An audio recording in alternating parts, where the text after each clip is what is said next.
Parade सावधान, parade विश्राम। कुछ दिन तो मैं बड़ा दुखी रहा कि देखो इतना 28 साल नौकरी करने के बाद इस तरह से मुझे रिटायरमेंट लेना पड़ा कि मुझे टीचर ने स्टाफ में विदाई समारोह भी नहीं की। मैंने कहा बेटा तू अकेली क्यों करती? बोले मेरी माँ सौतेली है। अच्छा। और सब काम मेरे से करवाती, मुझे पढ़ने का लिखने का टाइम ही नहीं मिलता, मैं क्या करूं? तब उसके माँ बाप को बुलाया। मैं तो एनसीसी में था। एकदम खड़े किए प्रिंसिपल के सामने। प्रिंसिपल चुप। मैं बोला अगर कल से इस लड़की से तुमने ऐसा कोई भी काम करवाया सीधा पुलिस तुम्हारे घर आएगी और दोनों को अंदर कर दूंगा। तो कुछ चैम्बर के गलत लोगों के साथ मेरी बहुत घनिष्ठ दोस्ती हो गई थी। अच्छा। 2 नंबर के जो गैंग वार जिसको बोलते हैं। अपने कुछ बच्चे भी थे उसमें। अच्छा। वो भी गैंग वार में चले गए थे और अच्छा नाम हो गया था। उनके साथ में घूमता था। या तो आप इन सब लोगों के साथ घूमना बंद कर दो या नौकरी छोड़ दो। उनका सर कल से घूमना बंद। उसके बाद मैंने सबसे मिलना जुलना बंद कर दिया अपने स्कूल में और एकदम लाइफ चेंज कर दी। आप स्टूडेंट्स के सामने भी गाली दे देते थे सर? स्टूडेंट्स लोग को 3 वर्ड एनसीसी में 3 वर्ड मुझे बोलने में शर्म आती है। यू ब्लडी बैंचोत। अच्छा। ये हमारे एनसीसी के थे। हे यू ब्लडी बैंचोत कम हियर। आई रिमेम्बर, मेरे को याद है। वो एक गैंग लेकर मेरे को मारने आए थे विवेकानंद स्कूल में। वो बस स्टॉप के पास खड़े हुए थे। तो मेरे आदमी ने तुरंत मेरे को आके बताया।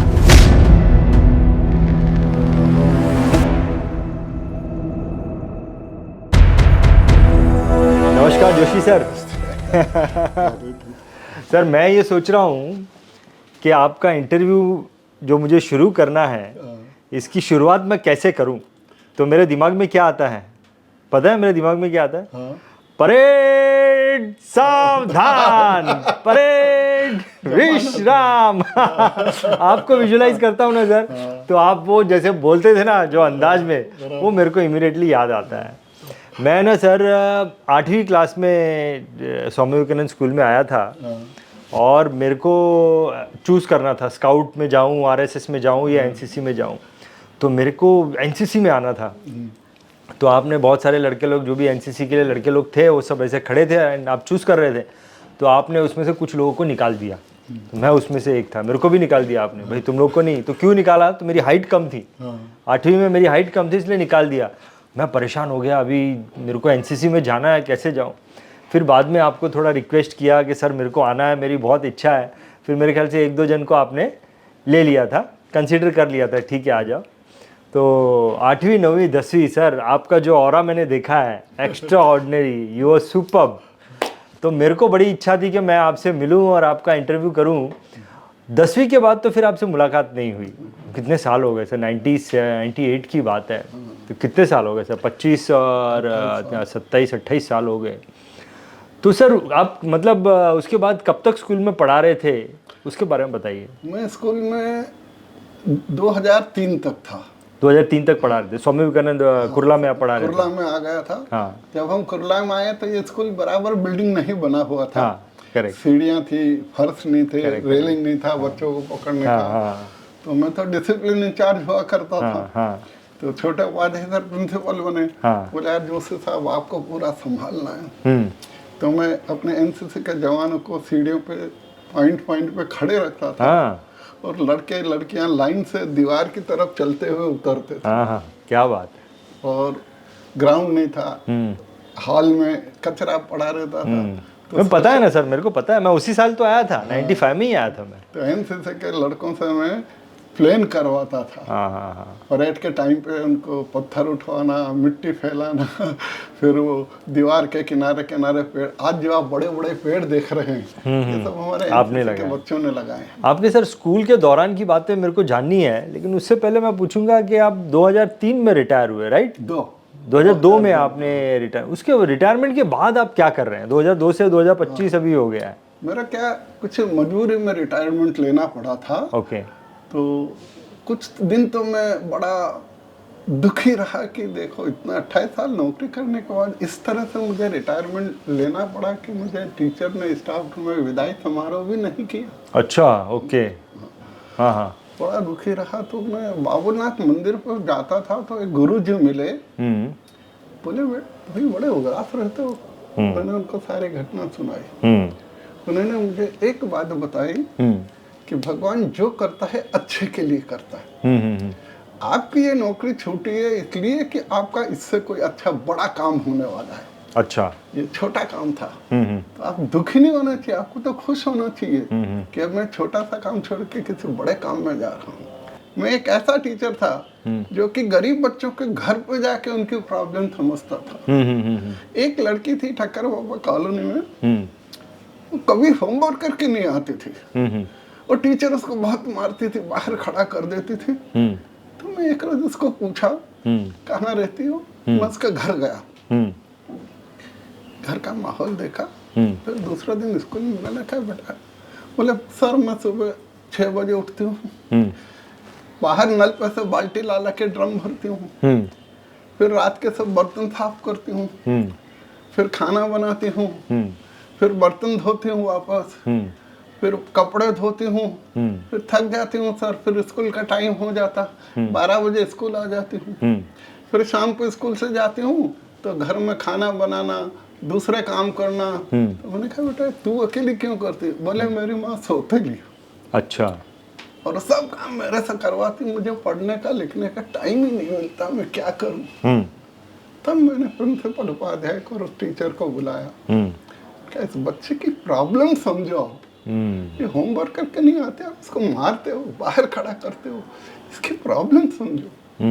उनके सामने सब उसने बताया। तब उसके माँ बाप को बुलाया। मैं तो एनसीसी में था, एकदम खड़े किए प्रिंसिपल के सामने। प्रिंसिपल चुप। मैं बोला अगर कल से इस लड़की से तुमने ऐसा कोई भी काम करवाया, सीधा पुलिस तुम्हारे घर आएगी और दोनों को अंदर कर दूंगा। तो मानते हो बच्चों के ऊपर अत्याचार करने का क्या अंजाम होता है? 1 साल की सजा होगी। हाथ पर जोड़े, अब कभी काम नहीं कराएंगे। उनका बेटा अब अगर ये काम कराए तो सिर्फ मेरे को बोल देना कि मेरी माँ ने मुझे मारा, काम नहीं किया था। उस दिन से वो लड़के रोज होमवर्क करके आने लगते। कौन से साल की बात है सर ये अंदाजन? इधर कुरला में हुआ। कुरला में तो 95 के बाद का होगा। हाँ, 95 के बाद का होगा। कुरलिया, संगीता कुरलिया ऐसा कुछ नाम था। Okay okay. वो लड़की आपको आज भी याद करती होगी ना सर, इसके लिए बहुत बड़ा काम था। मेरा ये एक सिद्धांत था और मैं हर बच्चे को अपनी बेटी मानता था। हाँ। स्कूल के हर टीचर को मैं बहन मानता था। यहाँ तक कि कम से कम 5-6 टीचर हैं तो मुझे राखी बांधती थी, राखी को। अच्छा। गंगा आहूजा टीचर राखी बांधती थी, उषा रानी टीचर राखी बांधती थी, निशा कुलकर्णी राखी बांधती थी। अच्छा। इनसे मेरे बहुत इतने मेरे को भाई जैसा और बहन जैसे संबंध रखे। एक चीज थी, मैं बहुत जॉली नेचर का था, खूब हंसी मजाक करना। स्टाफ रूम में अगर एक रोज में स्कूल में नहीं जाता तो दूसरे ने बोलता अरे यार जोशी जी कल पूरा बोर हो गया स्टाफ रूम में, मजा ही नहीं आया। आप कौन से साल में स्वामी विवेकानंद में लगे थे सर? मैं स्वामी जून 74 में आप उधर चेंबूर में आपने ज्वाइन किया?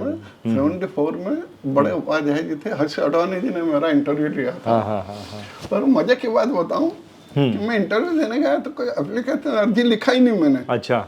मेरे किसी ने बोला वहाँ टीचर की जगह है, तो मैं ऐसे ही चला गया और उपाध्याय सर को मिला। तो वो बोले कि आइए हमारे चेयरमैन से मिलाते हैं।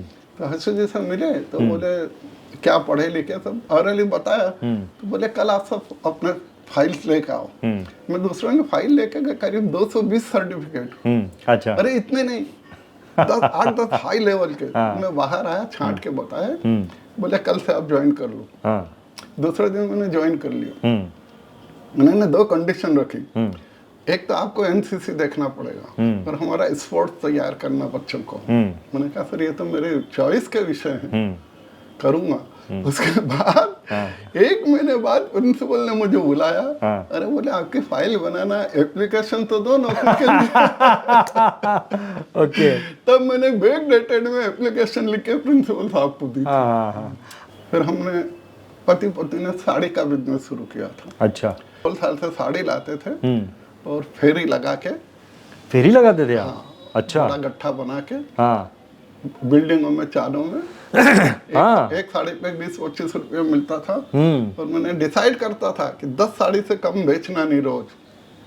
मतलब एक 10 टीचर साड़ी सेल्स बेच का के काम ही कर घर रहा है। आता था।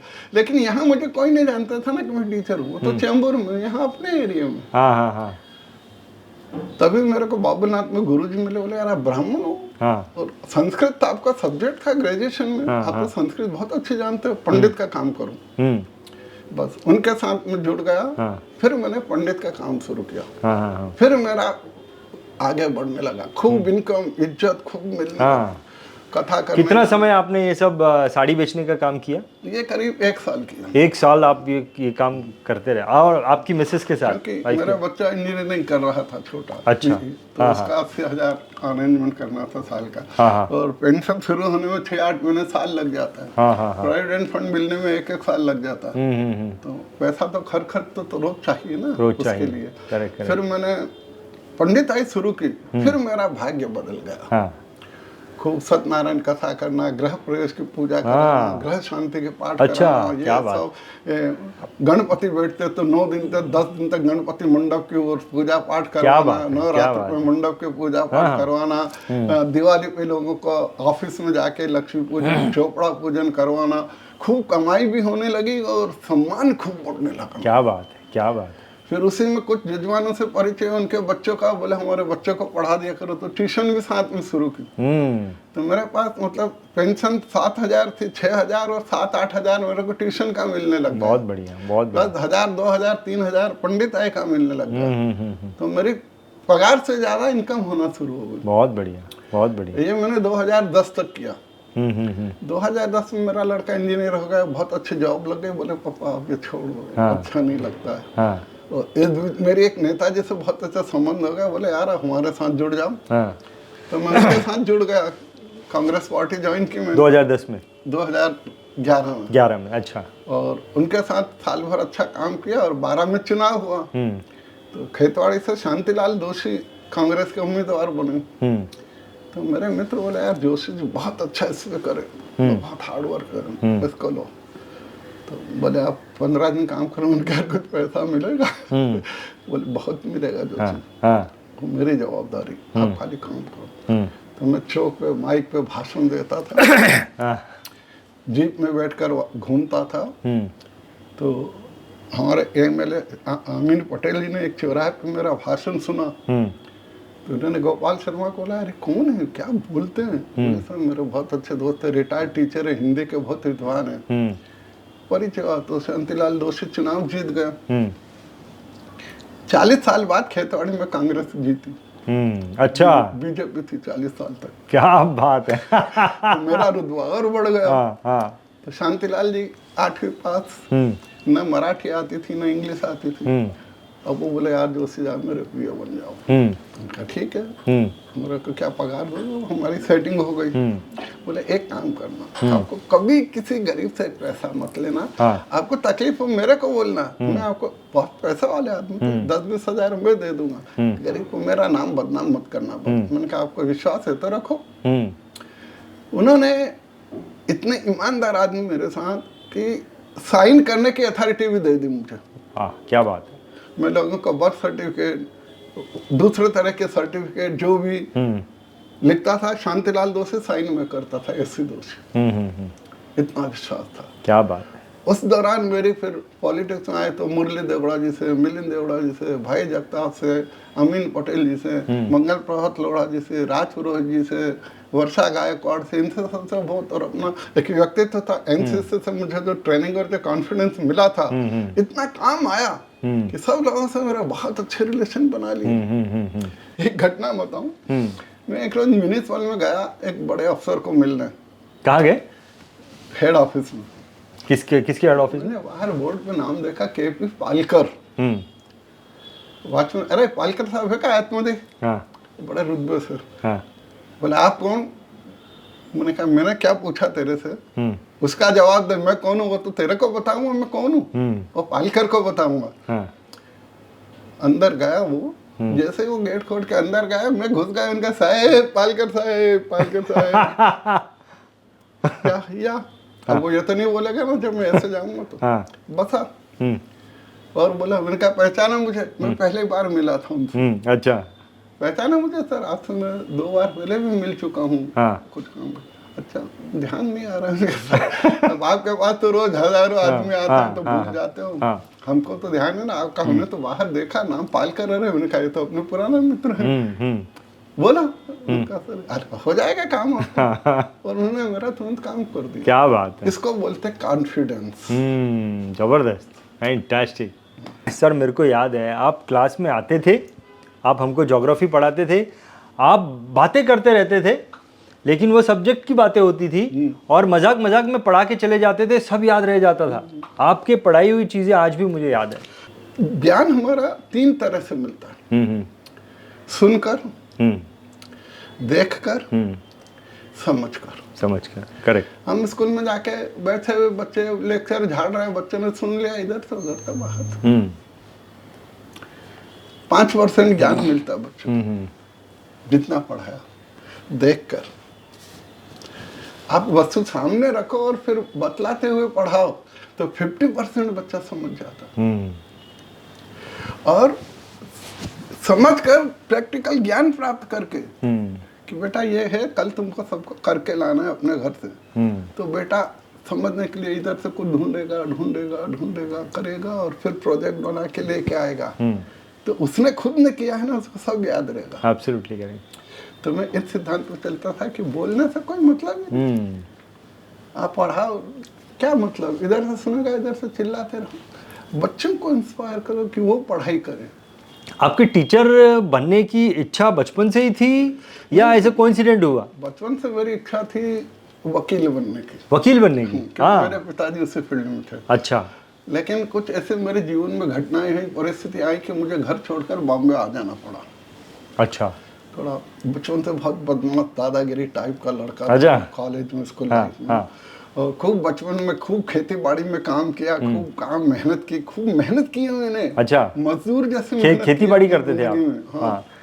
और कॉलेज में भी स्पोर्ट्स में नंबर 1, पढ़ाई में मेरी टॉपर, कल्चरल एक्टिविटी में हर एक्टिविटी में प्राइज लेता था, कॉलेज का CR बनता था, क्लास रिप्रेजेंटेटिव, हर फंक्शन में माइक पे बोलता था। तो एक्टिव बहुत था मैं बचपन से। तो मैं बॉम्बे आ गया तो मेरा वकील का सपना टूट गया। अच्छा। आपने कितनी पढ़ाई कितनी की थी? मैंने MA मेरी टॉपर किया। अच्छा, MA किया था आपने, और वो भी टॉपर थे आप? ज्योग्राफी में, master of arts, Indore university से। मतलब आपने डिग्री करके उसके बाद higher education, post graduation MA किया आपने? और उसी समय में इंदौर यूनिवर्सिटी का बास्केटबॉल का 2 साल रिप्रेजेंट किया। अच्छा। मेरे डिग्री कॉलेज में 3 साल टीम में रहा, 2 बार कैप्टन बना। College captain. Madhya Pradesh state को रिप्रेजेंट किया मैंने। वेस्टर्न रेलवे को रिप्रेजेंट किया बास्केटबॉल। क्या बात है, क्या बात। एम्प्लॉइज नहीं था, एक दूसरे एम्प्लॉइज के नाम पे खेलता। तो बहुत एक्टिव रहा मैं। तो फिर बॉम्बे में आ गए? हाँ। बॉम्बे में ये सोच के आए थे कि टीचर ही बनना है? नहीं, फिर बॉम्बे में सोच के आए थे, कोई वो नहीं, गथा होके आ गए ना। क्या करना यही नहीं मालूम था। तो मेरे परिचित थे, उन्होंने मेरे को श्रीनिवास मिल में नौकरी लगवा दी। अच्छा, कौन से साल की बात है ये 1969 नवंबर 69। अच्छा। हाँ। मेरे को दिन भर बैठ के लिखते रहो क्लर्क जैसा, अपना दिमाग लगे, अपन तो लीडर टाइप का, नेता टाइप। छोड़ दिया। मैंने कहा यार, मैंने एक बहुत बड़ी गलती हो गई, मैंने बॉम्बे आते तुरंत शादी कर ली। अच्छा, वो गलती हो गई? क्या मतलब लव मैरिज थी या दूर के रिलेटिव थे? उनकी एक ही लड़की थी। उनको मालूम पड़ा बम्बई आया तो उन्होंने मेरे फादर से, जीजाजी से बातचीत की कि मेरी एक ही लड़की है, बम्बई रहेंगे तो मैं इनको घर जवाई रख लेती हूँ, शादी कर दो। रहने को ठिकाना अपन ने उसमें क्या, चलो अपने रहने को घर मिल जाएगा। तो वो बॉम्बे में है। ओके। शादी हो गई। तो मेरे ससुर जो थे वो पंडित जी थे, तो सेठ घनश्याम दास पोद्दार बॉम्बे की मानी हुई हस्ती थी। उनके यहाँ खाना बनाते थे। अच्छा। कभी तो वो मेरे को पोद्दार जी के पास ले गए। अच्छा। बोले मेरा जवानी है, खूब पढ़े लिखे हैं। कितने पढ़े लिखे हो? उनका MA मेरी टॉप। अरे मेरा खुद का स्कूल है, Ghanshyam Das Poddar high school, JB नगर अंधेरी में। चिट्ठी लिख के दिया, परमेश्वर बगड़ का वहाँ चेयरमैन थे, जाओ उनको दो चिट्ठी। गया बगड़ का को दिया, बोले ठीक है, वही घनश्याम जी भेजा है तो आ जाओ कल से। मैंने वहाँ 2-2.5 साल नौकरी की। अच्छा, एज ए टीचर? हाँ। क्या पढ़ाते थे वहाँ पे? फिर बोले कि आप बीएड नहीं हो तो परमानेंट नहीं हो सकते। फिर मैंने 2-2.5 साल में कहा, मेरे को श्रीनिवास में 150 मिलता था, वहाँ 380 रुपया पगार है तो टीचर। हाँ। और मारवाड़ी के बच्चे। हाँ। तो अपन ने 200-250 बचाना शुरू किया। 2 साल में 2,500-3,000 बचा लिया। अच्छा। वो पैसे से मैंने बीएड में एडमिशन ले लिया। हाँ। प्लस एमए टॉपर था तो गवर्नमेंट से मुझे 50 रुपया महीना स्टाइपेंड मिल गया। अच्छा। फिर घनश्याम जी को बोला जाके, बाबूजी बोले मेरे बच्चों को ट्यूशन करा करो, मैं आपको 100 रुपया महीना दूंगा। हाँ। तो उनके बच्चों को 1 घंटा पोतों को पढ़ाता और जितनी पगार थी उतनी इनकम होने लग गई। मैंने बीएड कर लिया। अब उसके बाद मैंने सोचा बीएड किया, टीचिंग 2 साल किया तो थोड़ा इंटरेस्ट आ गया था टीचर बनने का। अच्छा। फिर अप्लाई किया तो मुझे एक मित्र बोला चेंबूर में विवेकानंद स्कूल बड़ा माना हुआ फेमस स्कूल, वहाँ एक अच्छे टीचर की जरूरत है। हाँ। अच्छा। मैं वहाँ गया तो उपाध्याय सर को मिला। उपाध्याय सर उस वक्त बड़े उपाध्याय थे? बड़े उपाध्याय। हाँ। हाँ। उन्होंने सक्सेना के पास भेजा। हाँ। सक्सेना ने मेरे से बहुत देर बातचीत की, फिर और ले गए हर्षु जी के पास। हर्षु जी चेयरमैन थे। उनको मैंने सब बताया। बोले आपके रिकॉर्ड? मैंने कहा सर ये फाइल है। अरे इतने नहीं, खास सर्टिफिकेट बताओ। मैंने कुछ सर्टिफिकेट बताया। बोले आप कल से आ जाओ। दूसरे दिन मैंने ज्वाइन कर लिया। तो मतलब as a geography teacher? As a geography. लेकिन फिर हर्षित ने बुलाया और सक्सेना आपको हमारा एनसीसी देखना पड़ेगा और स्पोर्ट्स, क्योंकि आपके रिकॉर्ड तो स्पोर्ट और एनसीसी में है। कहा सर ये तो मेरी चॉइस का सब्जेक्ट। उसके बाद मैंने जो मेहनत किया एनसीसी स्पोर्ट्स में कि मेरे 5 बच्चे रिपब्लिक डे 26 जनवरी को दिल्ली परेड में चुने गए। प्रमोद घोष, अशोक दास गुप्ता, मंजीत सिंह नारंग, सुरेश मेनम और टी आलैया, ये आरडी परेड में रिप्रेजेंट करके आए। मेरे को सर याद है आप जो पढ़ाते थे, आप बड़े आसानी से पढ़ा के चले जाते थे और बच्चे लोग भी बड़े खुश रहते थे आपसे। ये डे 1 से ही था या आपने over the period of time ये कला को अर्जित किया? नहीं, क्या होता है, एक साइकोलॉजी होती है। हाँ। जिसको अपन बोलते हैं चाइल्ड साइकोलॉजी। हाँ। कि आपको बच्चों को समझना पड़ता है। बच्चों को समझना पड़ता है। हाँ। बच्चों का ब्रेन क्या है। हाँ। बच्चे किस चीज को, अभी आपको पसंद है फलों में अंगूर बहुत पसंद है। हाँ। मैं जबरदस्ती बोल नहीं ये चलो केला खाओ। हाँ। नहीं सर, अरे खाओ नहीं तो मारूंगा। हाँ। अब आप ऐसे व्हाट इज दिस। लेकिन मुझे मालूम है इनको अंगूर पसंद है। हाँ। तो मैं कहा बेटा आज अंगूर है, खाओगे अंगूर? अरे हाँ सर खाएंगे ना।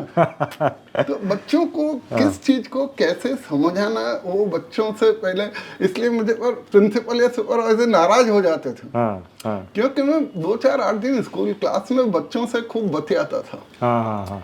ये आप में पहले से ही आप में जानकारी थी? हाँ। बच्चों को समझने के लिए कि बच्चों को मेरे को कौन सी टेक्निक से पढ़ाना चाहिए ताकि बच्चों को बिना ज्यादा मेहनत किए ज्यादा ज्ञान मिले।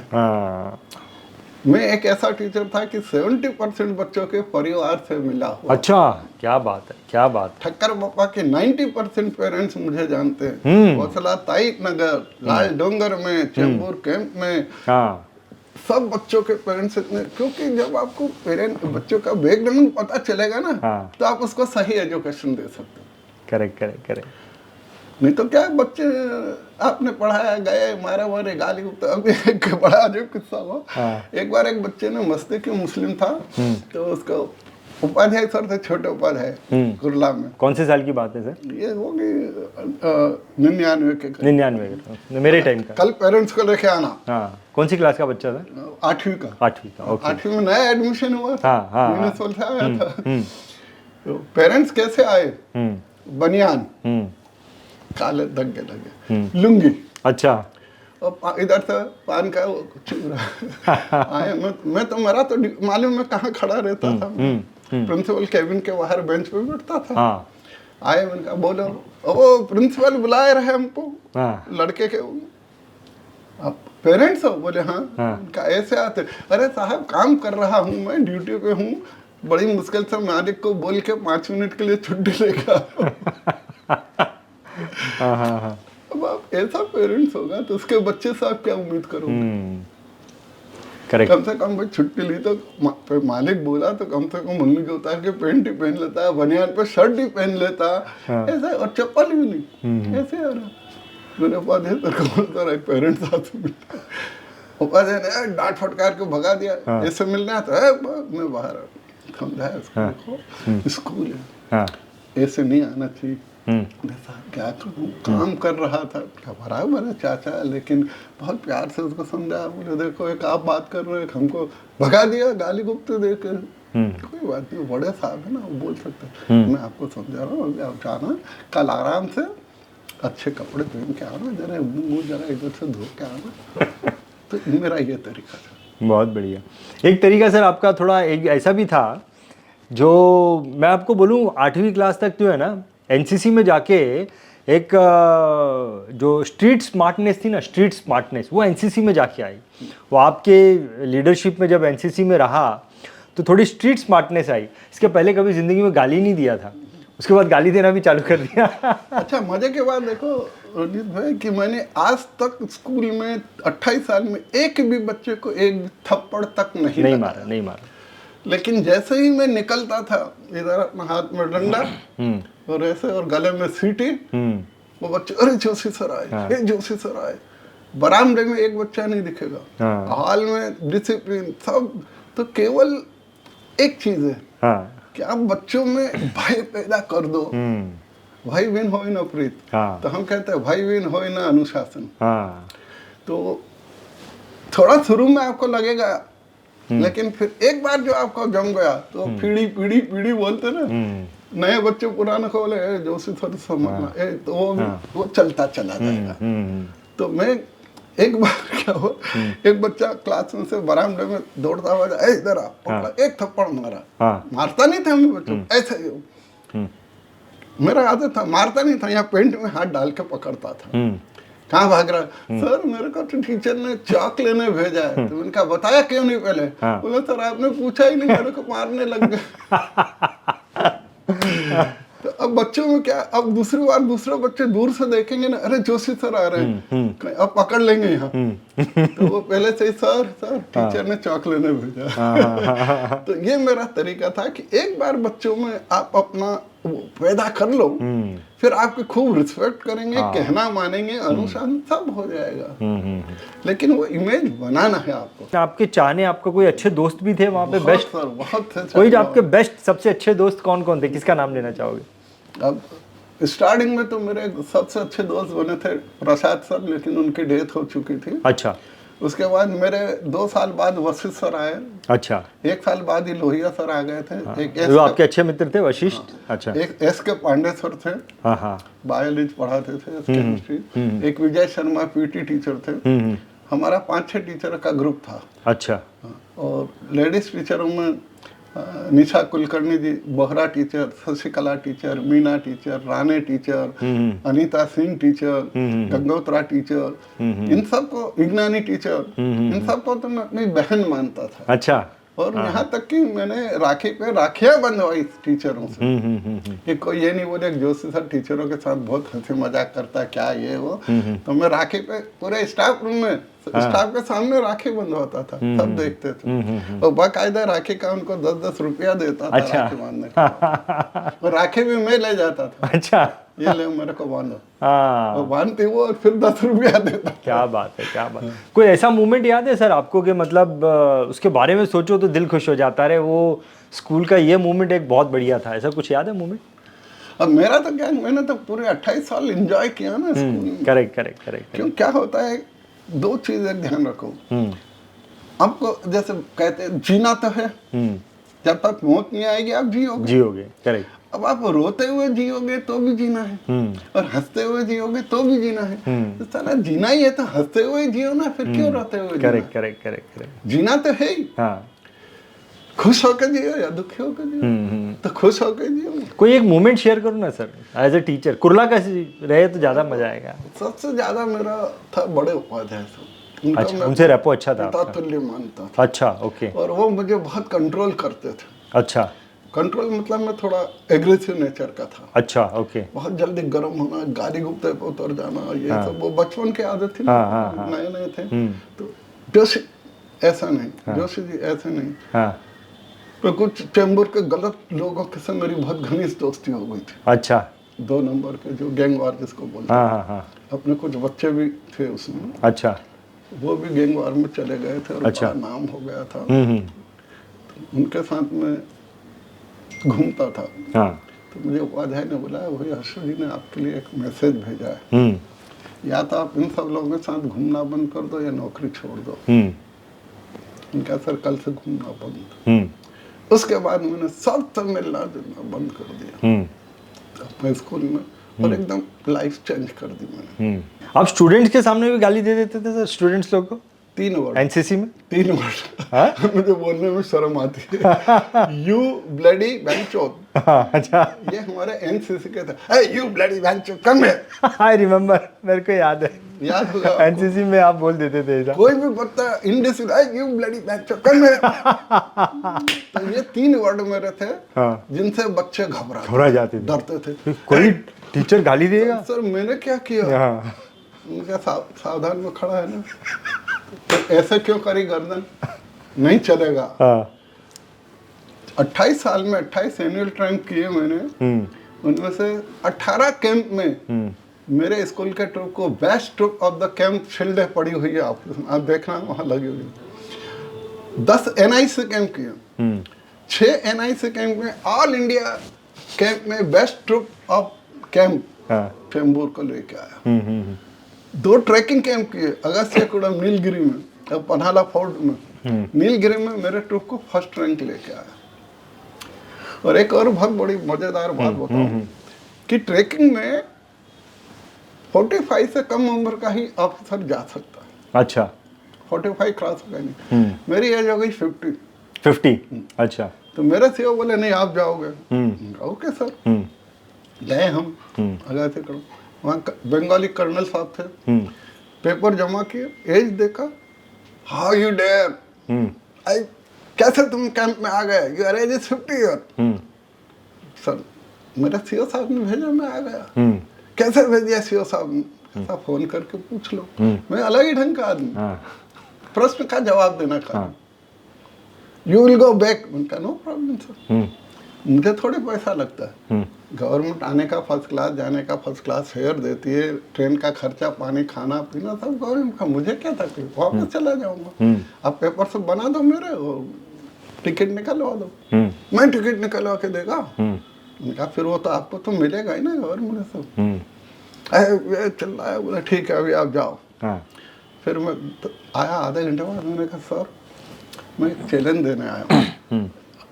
26 ऑफिसर है ना ये, जो 24, 28, 30, 35 साल के, मैं इन सब में बेस्ट ऑफिसर का प्राइज लेके जाऊंगा। ओके। और मैं बेस्ट ऑफिसर का प्राइज उस कैंप से लेके। क्या बात है, क्या बात है, सुपर। कौन से साल की बात है सर ये होगा लगभग 90s के आसपास। 90s। अगस्त्यकुंडम नीलगिरी। हाँ। Per day 20 kilometre walking. हाँ। सुबह 6 बजे उठना, बेड टी पिलाना बच्चों को, सब अपने किड बैग में दरी कंबल वो भर के, और वॉकिंग शुरू। नेक्स्ट पॉइंट पे हमारी गाड़ी में नाश्ता आता था, वहाँ बच्चों को रोकते थे, नाश्ता करते थे, लेटरिन बाथरूम किसी को हो तो, फिर वहाँ से वॉकिंग शुरू। 12, सवा 12 बजे नेक्स्ट पॉइंट पे डिनर, गाड़ी में खाना आता था, सब बच्चे बैठ के खाना वाना खाते थे, 2 घंटा आराम। फिर 4 बजे निकलते थे, 6 बजे नाइट होल्ड पॉइंट पे, वहाँ चाय आती थी, चाय पीते थे, रात को खाना खाते थे, सब सो जाते थे। फिर सुबह उठना, फिर सेम रूटीन 10 दिन तक। क्या बात। Per day 20 to 22 kilometre. बहुत बढ़िया। मैं तो रह चुका हूँ ना सर, मैंने एनसीसी की, आपकी यही रूटीन मैंने फॉलो किया की एज में। क्या बात। और मेरा ट्रुप सबसे पहले पॉइंट पे पहुंचता था। सुपर। एक कैडेट बीमार नहीं हुआ। मेरे ऊपर इतनी भगवान की मेहरबानी रही कि मैंने टोटल करीब 40 कैंप किए। 40 कैंप 10-10 दिन के। NIC 10-10 दिन के। हाँ, और RD सिलेक्शन डेट वाले के होते थे, उसमें भी मेरा सीओ मेरे को बुलाता था और कैंप भेजता था। एक भी कैंप में मेरे एक भी बच्चे को एक कील तक नहीं लगने दी। बाकी स्कूल के बच्चों को बुखार आ रही है, बीमार हो रहे हैं, उल्टी दस्त हो जाते थे, तो फ्रैक्चर हो गया, गिर गया। ये मेरे स्कूल का इन 40 कैंप में एक भी बच्चे को कभी न बीमार हुआ न बच्चे उठाए। बहुत बढ़िया। आपको क्या लगता है सर, ये एनसीसी में जो आपने इतना समय दिया और इतनी शिद्दत से आपने एनसीसी में काम किया, इसमें कैसे आपकी ये जो काम है इसने आपकी लाइफ में क्या कंट्रीब्यूशन किया in terms of teaching and other things? नहीं, मुझे सबसे बड़ा इसमें एक तो कॉन्फिडेंस। हर कैंप में, अच्छा बड़े मजे की बात ये कि जैसे स्कूल में मेरी हालत थी ना, सारे आधे टीचर जलते थे मेरे से, वही एनसीसी अफसरों में थी। क्योंकि बॉम्बे में 20 ट्रुप थे, कैंप में 20 स्कूल के 20 एनसीसी टीचर आते थे। और सीओ पहले ही दिन मीटिंग लिए, Joshi you are the camp adjutant. सब बोलते हर कैंप में जोशी को एडजुटेंट बनाते हैं, हमको क्यों नहीं बनाते? और मैं जैसे एडजुटेंट बनता था कि मैं कर्नल साहब हो जाता था। अच्छा। बराबर 6 बजे सब टीचर बच्चों के साथ ग्राउंड पे चाहिए। जो लेट आएगा 1 किलोमीटर दौड़ के आओ। अच्छा। परेड पे यूनिफॉर्म इतना स्ट्रिक्ट होता, इसलिए सीओ मुझे बनाते थे। मैं खुद पहले करता था ना, मैं 5:45 बजे पहुंच जाता था और देखता था कौन लेट आ रहा है। हर काम में, मेस में, खाने में, हर चीज में लाइन का, डिसिप्लिन का, यूनिवर्सिटी का, स्पोर्ट्स का इतना नॉलेज हो गया था मुझे कि सीओ बोलता कि यार तुम रहते हो, तुमको कोई काम की दिक्कत ही नहीं। तो अब टीचरों को तो आराम से जिंदगी है ना स्कूल की, ये आराम से उठेंगे, बच्चों को भेज देंगे, जाओ। बच्चों के साथ टीचर को भी यूनिफॉर्म पहन के टाइम पे आना है, नहीं तो मैं कंप्लेंट करूंगा सीओ को, तुम्हारा रिपोर्ट आगे चला जाएगा। सब उठ के गालियां दे रहे हैं, कोई कुछ बोल रहे हैं, लेकिन आना तो पड़ता था। तो ये मैंने एक तो टाइमिंग का 4 पॉइंट है हमारे NCC. Be punctual, be punctual, obey with a smile, work hard without fuss, और tell no lie, commit no mistake. अगर गलती हो गई तो छुपा, सीनियर को बोल दो सर ये गलती हो गई, क्योंकि अगर आपने वो गलती छुपा ली तो बहुत भयंकर नुकसान आगे कर सकता है। तो ये इन चीजों पे, और ये मैंने सीखा चारों चीज, आज मेरे जीवन में यही चल रहा है। यही सब आपके जीवन में चल रहा है, बहुत बढ़िया।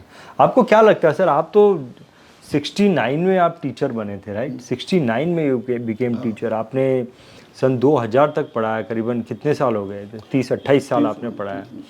तो सर आप अभी देखो एजुकेशन सिस्टम में बहुत बदलाव भी आ गया है। अभी जो एजुकेशन सिस्टम में बहुत बदलाव आ गया है। एजुकेशन में एक तो ये बदलाव आ गया है कि पहले तो सब डंडेबाज, हाँ, धुलाई होती थी, मारते थे। हमारे स्कूल में मैं नाम तो नहीं लूंगा, कुछ टीचर थे वो तो बिना मारे पढ़ा ही नहीं सकते थे। हाँ हाँ, जैसे कि सर राय सर, हाँ, आर.एस. मिश्रा सर, हाँ, हमारे खुद प्रिंसिपल उपाध्याय सर, अच्छा, बाद में प्रिंसिपल बने ना, हाँ, हाँ, पहले टीचर तो थे उनका भी, हाँ, तो ये लोग खूब मारते थे। ऐसे थे, इतना मारते थे बच्चों को, डेटा मारते थे, लेकिन मेरे को ये पसंद नहीं था। पगार गवर्नमेंट बच्चों को मारने का देती है या पढ़ाने का देती है?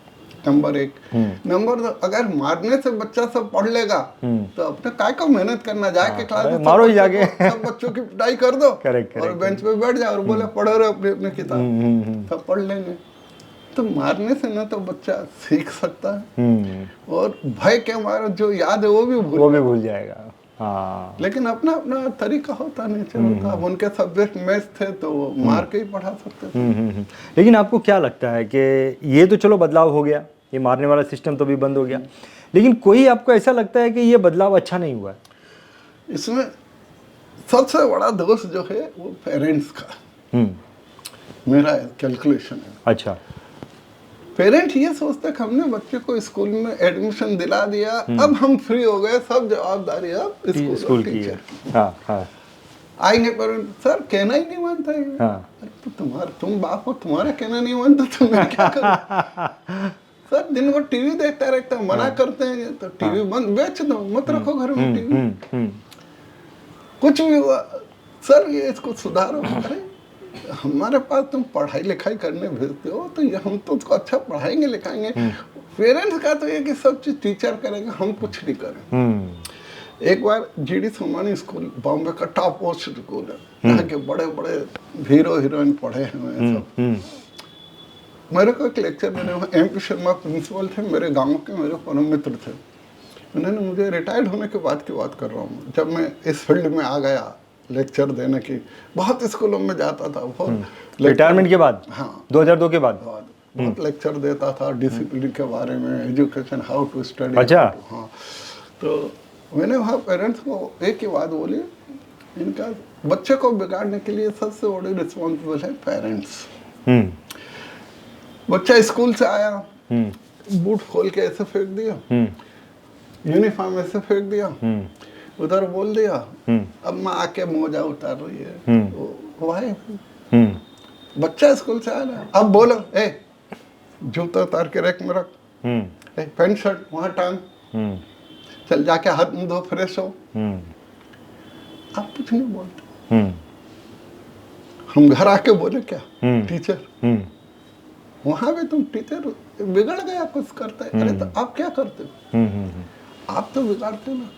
बच्चा 8वीं 7वीं में बच्चा तो बड़ा हो जाता है, स्कूल बस से उतरेगा तो मम्मी बैग ले लेगी और बच्चा चल बेटा, और घर 100 मीटर दूर है बैग मम्मी, अरे बच्चा 100 मीटर बैग लेके नहीं चल सकता।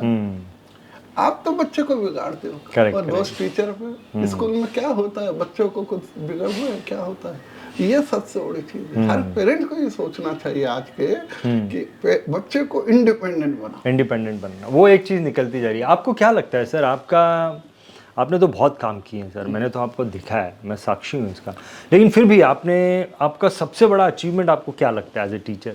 सबसे बड़ा अचीवमेंट ये कि मेरे अंदर एनसीसी की वजह से, टीचिंग की वजह से कम, एनसीसी की वजह से मेरा बहुत बड़ा कॉन्फिडेंस, एक formula, nothing is impossible in the world, only you have to approach. कोई काम आपको ऐसा लगता है कि ये जो हुआ ना, ये मेरा सबसे बड़ा अचीवमेंट है? मुझे ये खुशी है कि मैंने 5 बच्चों को रिपब्लिक डे परेड में एनसीसी का तैयार करके भेजा। कितना टफ कंपटीशन होता, पूरे स्टेट से महाराष्ट्र, नागपुर के बच्चे क्या फाइट देते थे, अमरावती के, उनकी टक्कर में तैयार करके भेजे मैंने। कौन से साल की बात है ये? 76, 7, 8, 9, फिर एक 90 में गया सुरेश मेनन, उस 92 के बाद मैंने छोड़ दिया, क्योंकि उसके बाद में कोई वो नहीं, तो काय को मेहनत करना। मगर 92 तक आपने जान लगाई? बहुत मेहनत। आपने बोला आपने एक टीम भी तैयार कर दी थी हॉकी की। मैं नया आया तो हर्षू जी बोले थे आपको स्पोर्ट्स भी देखना है, तो मैंने प्रिंसिपल को बोला सर हॉकी टीम बनाता हूँ, तो मैंने हॉकी की टीम बनाई। शायद आपको फोटो देखा होगा, उसमें 11 प्लेयर में 6-7 सरदार जी थे। अच्छा। क्योंकि मैं पंजाब हॉकी टीम से बहुत प्रभावित था। अच्छा। और इतना मेहनत, 6 बजे स्कूल के बाद मैं 8 बजे तक प्रैक्टिस कराता था बच्चों को। इतनी बढ़िया टीम तैयार की थी, उसमें ये सिंगाड़ा सिंह कैप्टन था और एक राजकुमार वर्मा गोलकीपर था। तो हमने पहले साल ही हम बॉम्बे हॉकी इसमें फाइनल पहुंच गए थे। और मैंने एक टेक्निक दी बच्चों को, आप हंसेंगे, मैं बच्चों को जो बैक पे खेलते थे, मौजूद तगड़े बच्चे थे अपने, उनको बोलता देखो जब फॉरवर्ड बॉल गोल करने आए तो बॉल को तो मत देखो, फॉरवर्ड को देखो, उसको आगे मत दौड़ना दो, गिरा दो सारे को, मार दो, क्योंकि बॉल आगे जाएगी तो गोलकीपर है रोकने वाला, लेकिन खिलाड़ी आगे निकल गया तो गोल होने वाला। तो मेरे बच्चे फॉरवर्ड भी बैक पे खेलता था। अच्छा। कि गोल नहीं करने देना, फाउल होगा हम रोक लेंगे, गोल नहीं करने देना। और उसमें जब ड्रॉ होता था तो फिर पेनल्टी शॉट, और गोलकीपर इतना बढ़िया तैयार किया था कि वो गोल रोक लेता था और हम पेनल्टी शॉट में जीत जाते थे। ये भी एक टेक्निक थी जीतने की। बहुत बढ़िया, बहुत बढ़िया। और उससे हम पहले ही साल फाइनल पे पहुंच गए। बहुत बढ़िया। सर आपको अपनी जिंदगी को अगर एक लाइन में डिस्क्राइब करना हो तो कैसे करेंगे? I am the happiest man in the world. You are the happiest man in the world. Happiest man in the world. आप हमेशा हैप्पी रहे? एक बार जिक्र हुआ, और जोशी जी बम्बई में सबसे हैप्पी और सुखी कौन है? तो बहुत देर सोचा, मैंने कहा ये तो बड़ा विचित्र प्रश्न। मैंने कहा मैं हंसने लगे मित्र लोग। यार अमिताभ बच्चन, मुकेश अंबानी। मैंने कहा एक बात बताओ, मैं घर से निकलता हूँ, दुकान पे समोसे गरम गरम बनते हैं, इच्छा होती जाता है भाई एक समोसा चटनी डाल के दे, खाता हूँ। मुकेश अंबानी खा सकता है, अमिताभ बच्चन जाके खा सकता है? नहीं। बाजार में घूमता हूँ, घूम सकते हैं? रात को चौपाटी जाता हूँ, 9 बजे कपड़े उतार के लेट जाता हूँ और मालिश वाले बोलता है मालिश कर, अमिताभ बच्चन करवा सकता है? मुकेश अंबानी? इच्छा तो बहुत होती है समोसे देख के खाने की, गुलाब जामुन देख के खाने की, लेकिन नहीं खा सकते। जो आदमी कुछ भी नहीं कर सकता है वो सबसे सुखी हुआ है। जो दिल में आया वो करो। जोशी जी एक चीज मुझे बताइए सर, एक चीज मुझे बताइए, यू आर 79, राइट? 79 है ना? हाँ। क्या बूढ़े हो गए? नहीं, You're young. मुझे कोई पूछता ना जोशी जी आपकी उम्र क्या होगी, हाँ। मैं उनको जवाब देता I am a young man of 79 years. तो आप बूढ़े नहीं हुए, यू स्टिल यंग। बिल्कुल, मैं कहता हूँ अभी इसका एक टेस्ट कर लूंगा सर। आज के जमाने के जो बच्चे काम करते हैं, वजन उठाने का, पैदल चलने का, भाग दौड़ का, उनसे ज्यादा काम आज मैं कर सकता हूँ। एक चीज पूछूं सर, आप बोल रहे हैं यू आर यंग, मैं आपको डांस करने बोलूंगा, मेरे से डांस करोगे? बहुत, अभी ये देखो अभी मैं डांस कराने वाला हूँ आपको। लेकिन मुझे एक चीज बताइए कि आपके साथ इतने सारे इंसिडेंट हुए हैं, किसी को कुछ मैसेज देना चाहोगे आप उस इंसिडेंट में इन्वॉल्व? एक मैसेज जो मुझे मेरे बॉस ने दिया, don't believe anyone except yourself. Sir मैं आपको एक ऐसा प्रश्न पूछने जा रहा हूँ जिसका उत्तर आप नहीं चाहो तो नहीं भी देना। जैसे कि क्या होता है कि आपने सीधा सीधा नाम ले लिया कि ये जो लोग थे इन्होंने मेरे साथ में कुछ साजिश रची, लेकिन क्या आपके मन में ऐसा भी कोई व्यक्ति है जो कि आपके तरफ था, आपके तरफ था और आपको लगता है कि ये मेरी तरफ था लेकिन इसने भी मेरे साथ में कुछ गड़बड़ की है? प्रतिष्ठा, सम्मान। हाँ, इस संसार में 3 चीज ऐसी है जो, इसलिए मैंने बोला don't believe anyone except yourself, लेकिन बहुत लेट मुझे समझ में आया। हाँ। ये 3 चीज, पद, प्रतिष्ठा। आप मेरे बहुत अच्छे मित्र हो, लेकिन ये भाई साहब आएंगे, अरे छोड़ यार जोशी जी को, मैं तो तेरे को मैनेजर बनवा देता हूँ, चल जा बन जा मैनेजर, क्या जोशी के साथ दोस्ती कर रहा है, हाँ चलो छोड़ दिया जोशी, जाए छू लेना। ऐसे थे आपके साथ? हुआ है, घनिष्ठ मित्र होते हुए। घनिष्ठ मित्र आपके या थे? तो पद या प्रतिष्ठा। प्रतिष्ठा। आपको बहुत ऊंचा उठा रहे तो अपने को कौन पूछेगा? कि या तो किसी से दोस्ती मत करो, परिचय करो। दोस्ती करो तो दोस्ती को निभाओ, उसके लिए आपको त्याग भी करना पड़ेगा, आपको सहयोग भी करना पड़ेगा, आप मार्गदर्शन भी करो हर चीज से। मैंने तो यार स्कूल में कई दोस्तों को बहुत आर्थिक मदद की, इन्हीं में से। अब आप समझ जाओ यार, मेरे मतलब जिन्होंने साजिश रची उन लोगों को। हाँ यार, मेरे को फ्लैट खरीदना है, कुछ पैसे कम पड़ रहे हैं, आप मुझे 10,000 दे सकते हो? ले लो यार, बिना ब्याज के देंगे, दे देना। एक को 25,000 दिए थे। अच्छा, दे देना क्योंकि भगवान के पास है, मेरे पास था उस समय। एक सर मैंने, आप जब फोटो दिखा रहे थे तो आप वैसे तो मारवाड़ी हैं ना, आप मारवाड़ी हैं राइट, राजस्थान के हैं, लेकिन कई जगह पे आपने पगड़ी बांध के रखी है। मेरा शौक है, बहुत शौकीन हूँ।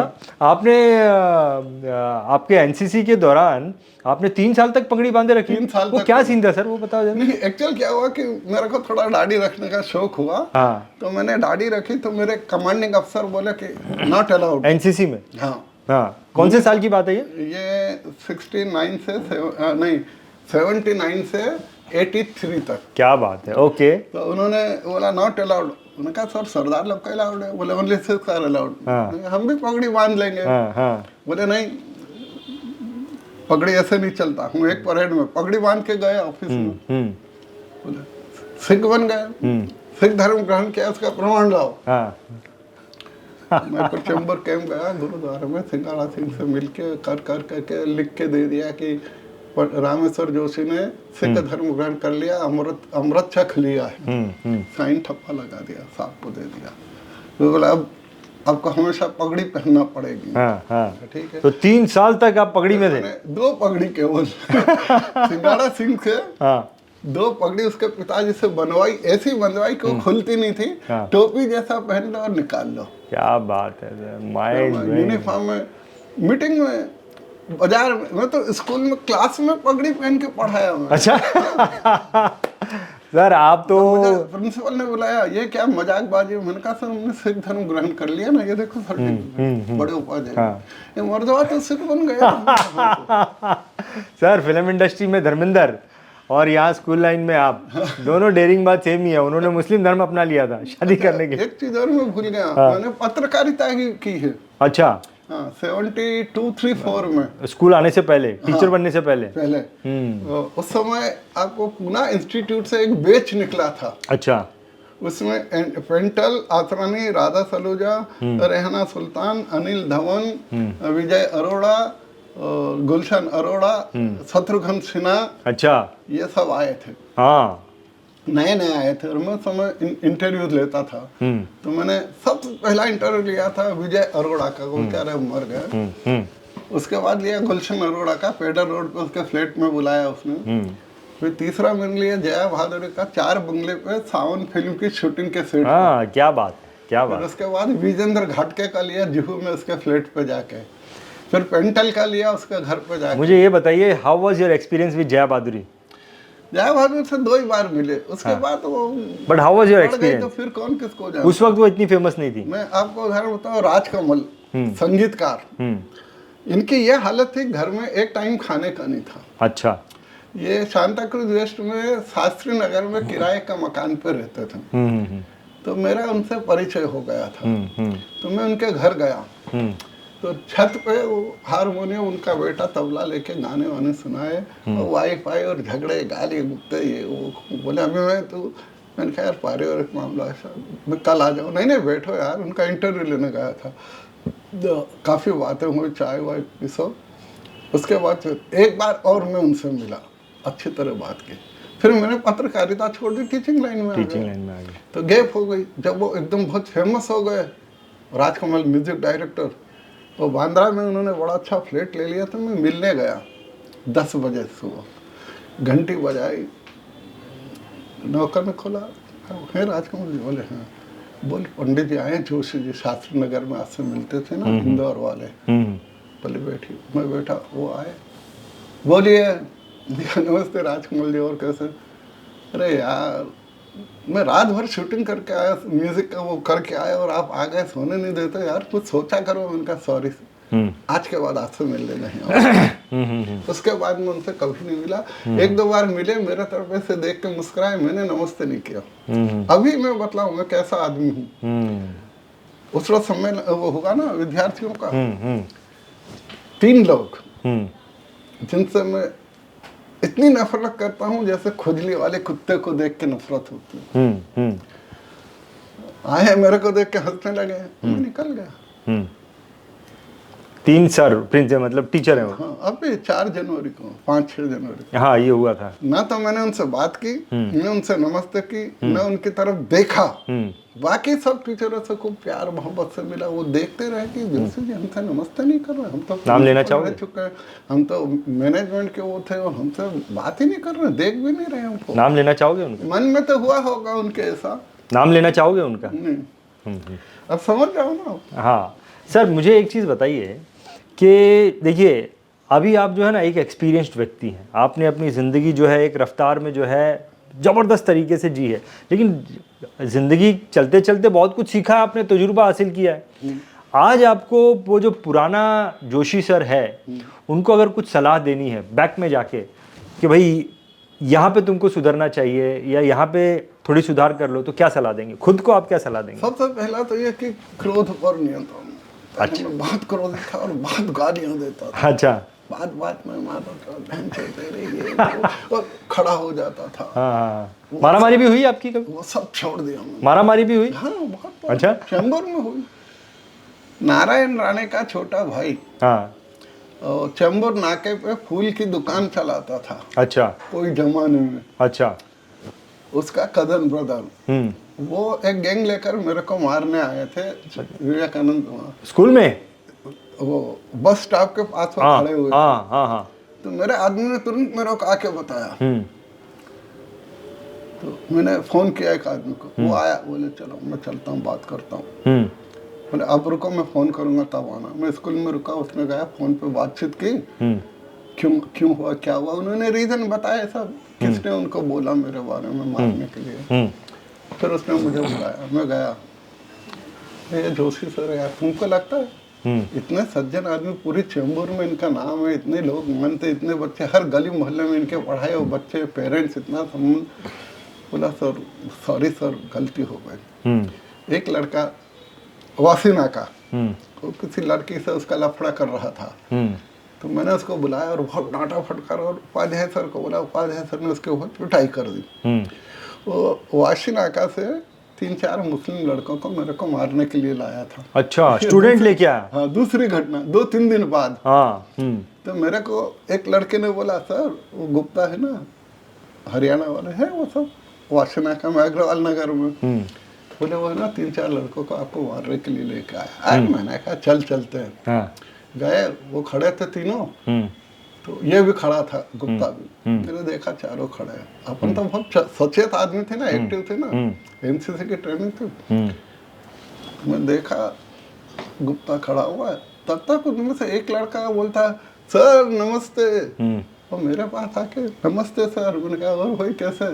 सर आप कैसे हो सर? सर आप भूल गए, आपने हमको सर 74-5 में पढ़ाया था, फिर हमने तो स्कूल छोड़ दी। क्या नाम है तेरा? मुनव्वर खान।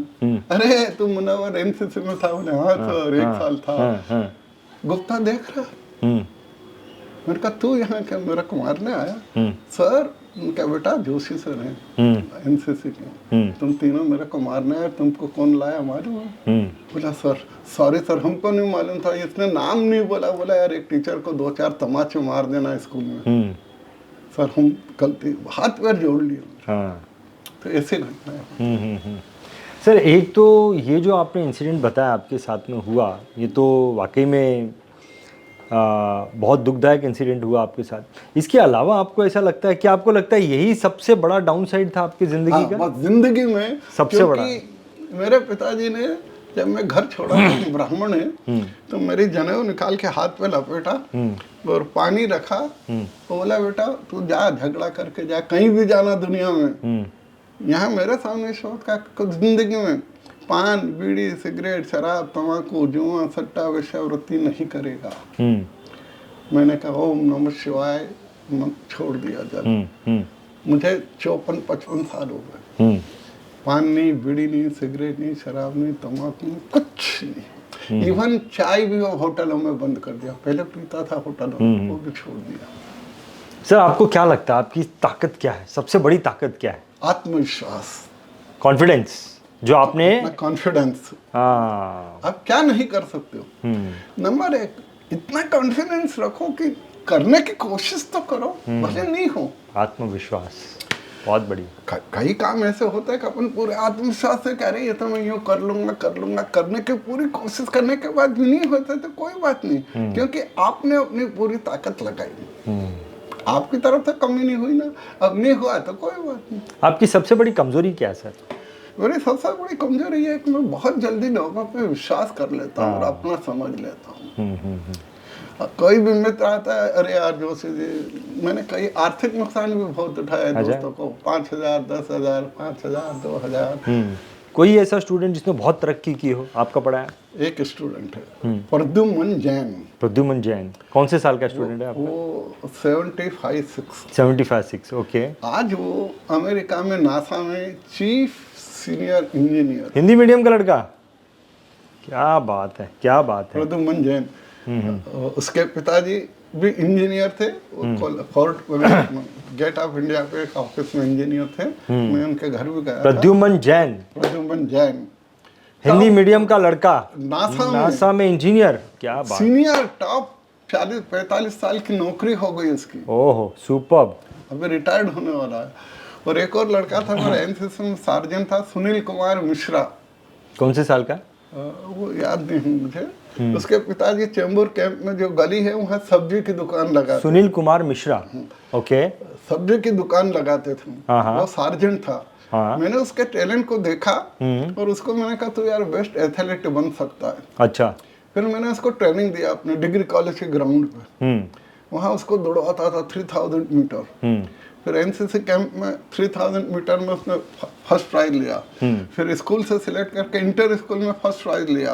और वो बम्बई लेवल तक इंटर स्कूल में 3000 मीटर में फर्स्ट प्राइज लेके आता था। इसके बाद वो इंजीनियरिंग किया उसने, और वो भी अभी अमेरिका में बहुत अच्छे पोस्ट है। और 2-4-6 महीने में एक बार मुझे फोन भी करता, नंबर। क्या बात है, क्या बात है। और सर उसके बोले मेरी 2 बेटियां हैं और मैं बहुत बड़ी पोस्ट पे हूँ, कभी आइए अमेरिका, खाली सर आप एयरप्लेन से आ जाइए, आने जाने का भाड़ा ही लगेगा, बाकी मैं आपको पूरा अमेरिका खूब घुमाऊंगा, एक बार आप आ जाओ। मैंने कहा अब आने की उम्र गई है। हम बच्चे दिल्ली नहीं जाने देते हैं तो अमेरिका क्या जाने देंगे, अब उम्र गई। अब सर अब आपकी उम्र 79 हो गई, लेकिन आप अपने आप को यंग एंड डायनामिक मैन समझते हैं। यहाँ से आगे अब आप क्या करना चाहते हैं, क्या विजन है आपका? अभी क्या है ना कि 79 के बाद आदमी क्या अचीव करेगा। मैं तो मित्रों को बोलता हूँ कि मेरी तो कल अगर डेथ हो जाए ना तो मुझे इस बात का कोई दुख नहीं रहेगा कि यार एक काम रहेगा ये भी कर लेते, क्योंकि हर फील्ड का हर काम तो मैं कर चुका हूँ। हाँ। बस अब एक ये है कि मेरा बेटा बहुत बीमार रहता है, पोता छोटा है 6 साल का। अच्छा। तो यही है कि यार एक बेटा का चिंता रात दिन रहता है, उसको भगवान जल्दी अच्छा कर दे।